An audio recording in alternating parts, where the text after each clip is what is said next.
Yukarıdaki maddelerin karışım ve saf madde olarak doğru sınıflandırılışı hangisidir? Arkadaşlar bilgi panomuzdan hatırlayalım. Yapısında kendisinden başka madde içermeyen tek tür maddeden oluşmuş varlıklara saf madde denir. Karışımlar ise iki ya da daha fazla maddenin bir araya gelmesiyle oluşur. Önce karışımları bulalım. Karışımlara bakalım.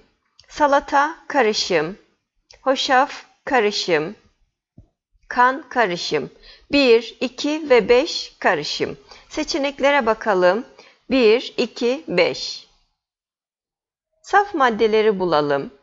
Buz saf madde, gümüş saf madde, toz şeker saf madde. 3, 4 ve 6 saf maddedir. Seçeneklere bakalım. 3, 4, 6. Doğru. Görüldüğü üzere doğru cevap B seçeneği.